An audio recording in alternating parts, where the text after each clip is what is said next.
Hello everybody, it's Mike the Baldadonis.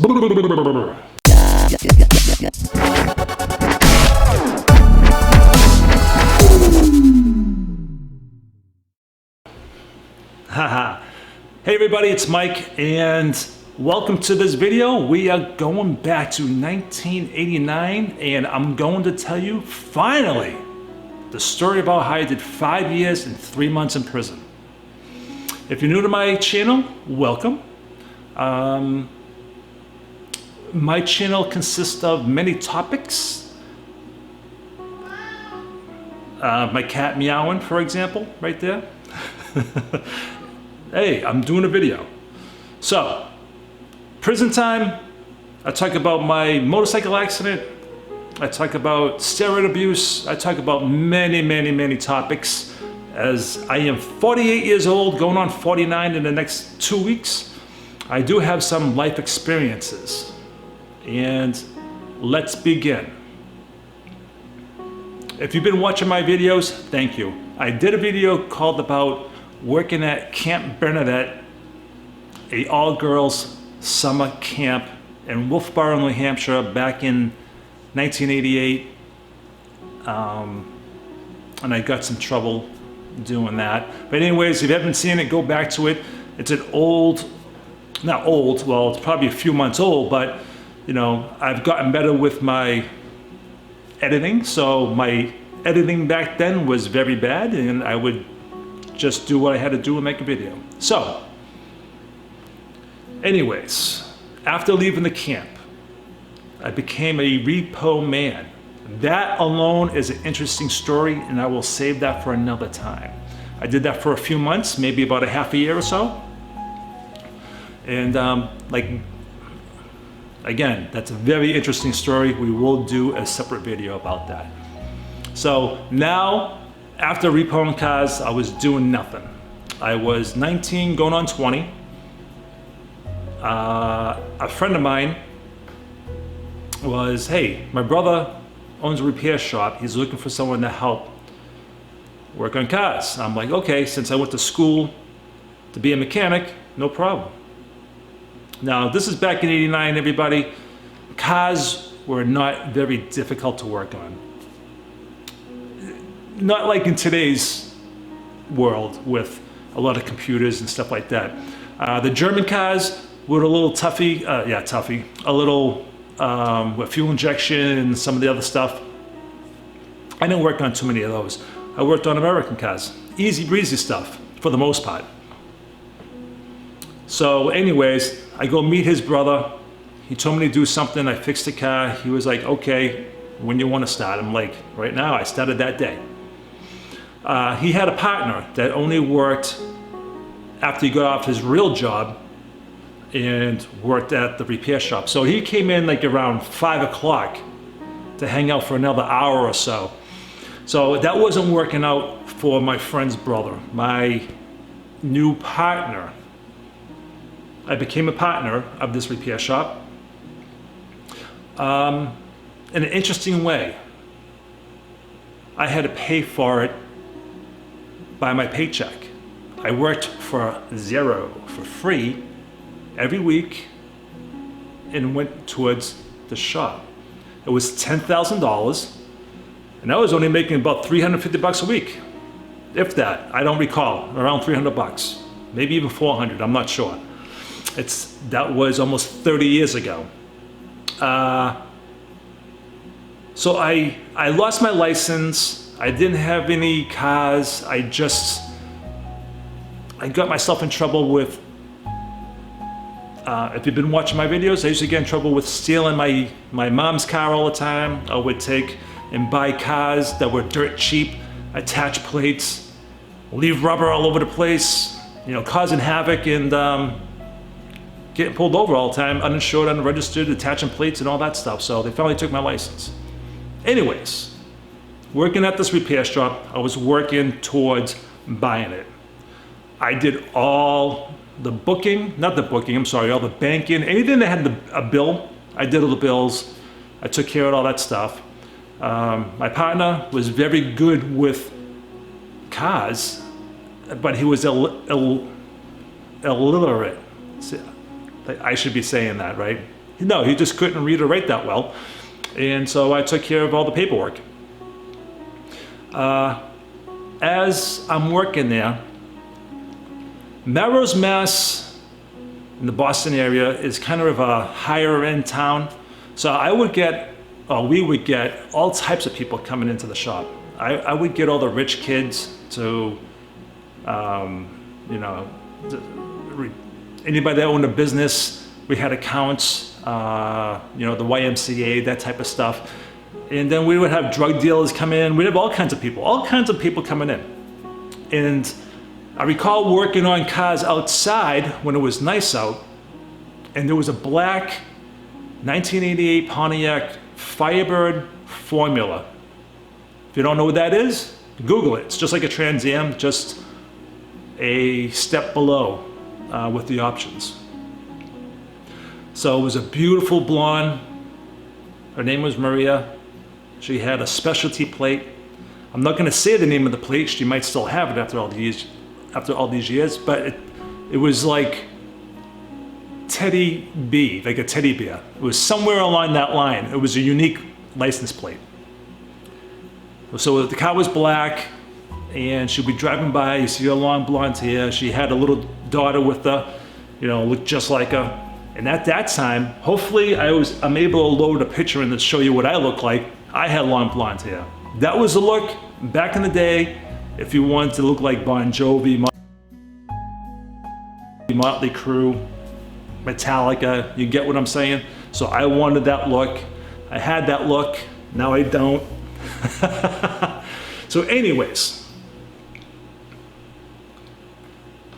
I dated that girl off and on. She was older, 3 years older than me. But I didn't have anything going on. I didn't have a car. I wasn't getting paid per se. My money was going towards the business.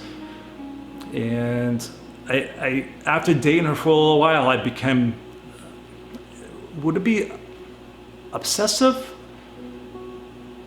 I think I fell in love for the first time, that really deep falling in love where, you can't stop thinking about them, you're sick, this and that, and you're upset. So every song you heard reminded me of her and this and that, it just drove me bananas. So anyways, my partner, his name is Tony, he had a wife. He was older than I was. He had a wife, a 5-year-old, I think she was maybe 4, maybe something like that. She was close to the same age as my ex-girlfriend's daughter. Boston talk, Dada. They got into a fight. So we were both messed up with our women in our lives. He goes, "Hey, Mike, you want to go on vacation? I have an aunt and uncle that lives in Scottsdale, Arizona." I'm like, "Yes, I will do that. No problem. Let's go." So we did. We took a week's vacation.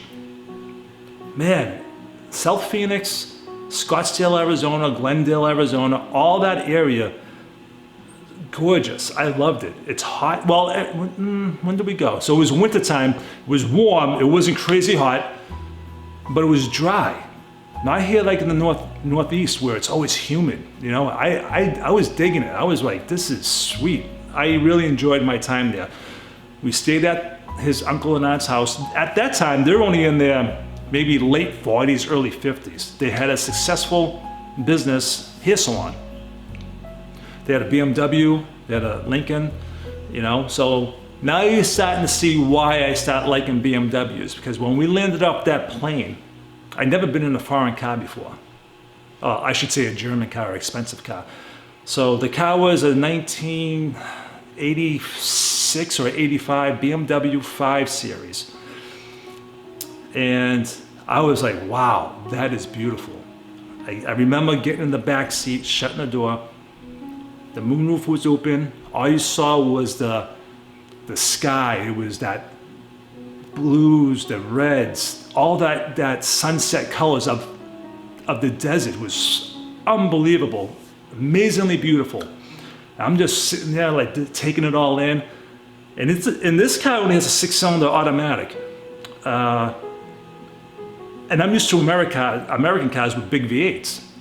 This car impressed me. He got on it, boom, from 80 to 120 miles an hour, like that. I was like, wow, I go, that's a 6-cylinder driving this car? Very impressed. I love that car. And now I have an obsession with BMWs after all these years. So anyways, you guys know that I buy BMWs. So we get back from, all right, hold on. So we're still Arizona, enjoying it. They had this beautiful house where they had a pool, fruit trees. So they had lemons, oranges, grapefruit, all in their backyard. Which every day we'd pick these oranges. It was this big. It was unbelievable. Unbelievable. So anyways, we're done with our vacation. We come back. We're working. He's still not getting along with his wife. I'm not going anywhere with that girl, that ex-girlfriend of mine. That's not happening. So I was a little depressed. And he's like, hey, Mike, do you think you want to move out there and open up a repair shop there?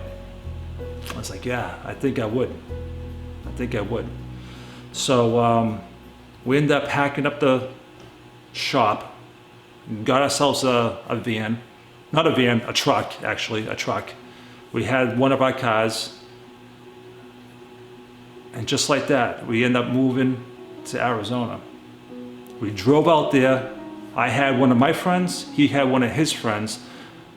The one friend that he came with, that my friend Tony had, was one of the drug dealers that used to come to our repair shop. Now he was the same age as me back then, 20 years old, somewhere around there. But he was just small time little nothing, you know what I mean? He'd buy a couple $100 shipbox cars and keep needing to replace things. And he would come back all the time. We're like, buy a real car, you get the money. But he was just a small drug dealer, nothing. So anyways, he takes the ride with us. So we drive out there, it takes us 4 days. We drive through Texas and we get to Arizona and we're up at Flagstaff. And when you drive down Flagstaff, I believe, I don't recall, was either 5 or 6 lanes driving down the hill. Snow and Flagstaff. The time we got back down to Scottsdale, it was the desert. It was like, this is unbelievable. You went from a 2-hour ride from the desert to the snow. That was awesome. Now, I'm still running around without a license. No license.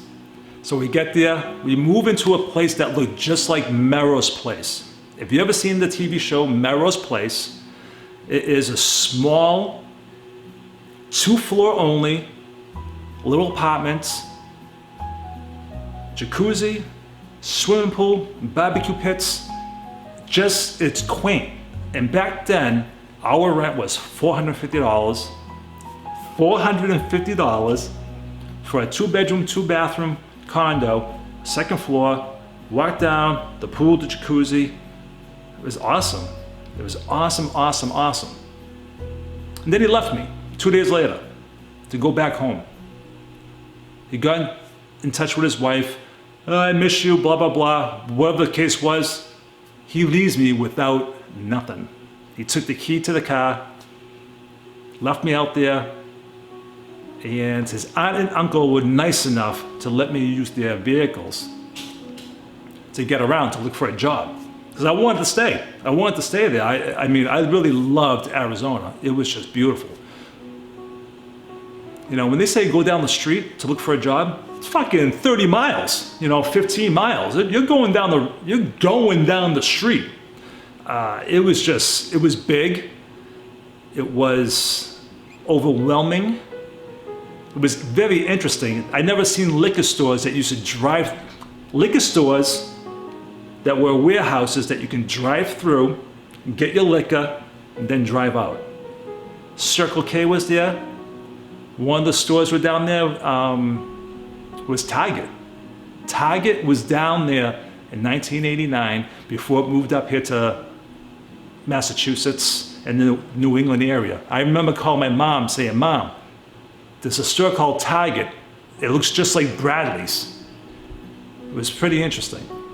So let's see. So the place that I lived in, there was a lot of interesting people. I don't recall a lot of them, but the one that I do was a beautiful, pregnant blonde, another blonde. She was gorgeous, gorgeous. And she was married to a hockey player. He was a professional hockey player. He was Russian. And I forget what team he actually played for, but for the short time I was there, I was only there for 3 months. Was I there for 3 months? Yeah, I think I was only there for up to 3 months. That was it. And I didn't get a job. I didn't have a license. My Tony's aunt and uncle drove me to the DMV. I tried to get my license back. They're like, you have to take care of that in Massachusetts. I had to pay fines. I had to pay, you know, I think I was looking at jail time, to be honest with you. I was looking at jail time for all that stuff I did. Unregistered, uninsured, attaching plates several times. So, you know, I just never took care of that. So after 3 months, I had to sell everything. I sold everything, took a plane home. Hopefully I can get some pictures in to see so you guys can see what I look like with my long hair, all that stuff. And so I landed and I found my friend, the small drug dealer. Now, just like a regular TV show, well, that's it for today. I will get back to you with part 2 of this story. And if you guys subscribe, thank you very much. It should be an interesting story. I'm going to talk about how I started selling drugs. Okay, I'm going to tell you what I used to do with all kinds of people. I'm going to tell you how I got arrested. I'm going to tell you how I got on bail, how I got this and that and blah, blah, blah. It's going to be an interesting story. And then later on, I'll tell you all the prisons that I went to. So just stay tuned, follow along. I promise it will continue to get better and better and better. So until the next video, Baldadonis out.